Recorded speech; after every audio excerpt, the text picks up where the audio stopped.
Hi friends, இன்றைக்கி morning என்ன ட்ரிங்க்குனா முருங்கா powder தான்.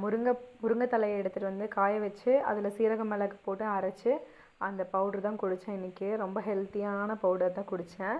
அதுக்கப்புறம் வந்து பார்த்திங்கன்னா மார்னிங் பாப்பாவுக்கு வந்து சப்பாத்தியில் முட்டை கொத்து சப்பாத்தி மாதிரி பண்ணி கொடுத்துட்டு நான் வந்து முட்டைக்கோஸ் எக் ஆம்லேட் பண்ணிவிட்டு சாப்பிட்டேன் ஃப்ரெண்ட்ஸ். அப்புறம் வந்து கடைக்கு வந்துட்டு ஒரு பிளாக் காஃபி குடிச்சிட்டு கொஞ்சம் வேலையெல்லாம் முடிச்சுட்டு வந்து வீட்டில் லஞ்ச் முடிச்சிட்டேன்.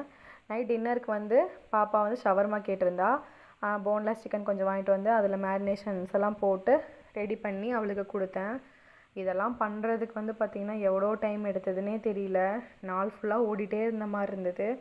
கொஞ்சம் கூட ரெஸ்ட் கிடையாது. வீட்லேயும் வேலை பார்த்துட்டு அவள் கேட்குறதையும் செஞ்சு கொடுத்துட்டு எல்லாம் பார்க்குறதுக்கு ரொம்ப கஷ்டமாக தான் இருந்தது. இருந்தாலும் அவளுக்கு வந்து உடம்புக்கு என்ன ஹெல்த்தியோ அதை பண்ணி கொடுக்கலாம். கடையில் வாங்கி தரதை விட குழந்தைங்களுக்கு இந்த மாதிரி வீட்டில் பண்ணி கொடுத்தா அவங்க திருப்பி கடையில் கேட்கவே மாட்டாங்க.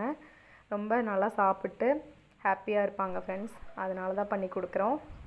சரி, ஓகே. நீங்கள் உங்கள் வீட்டிலலாம் என்ன லஞ்சு, என்ன சாப்பாடு அப்படின்னு சொல்லி கமெண்ட் பண்ணுங்கள். உங்கள் பாப்பாங்களுக்கெல்லாம் என்ன செஞ்சு கொடுப்பீங்க ஸ்பெஷலாக கமெண்ட் பண்ணுங்கள் ஃப்ரெண்ட்ஸ். பாய்.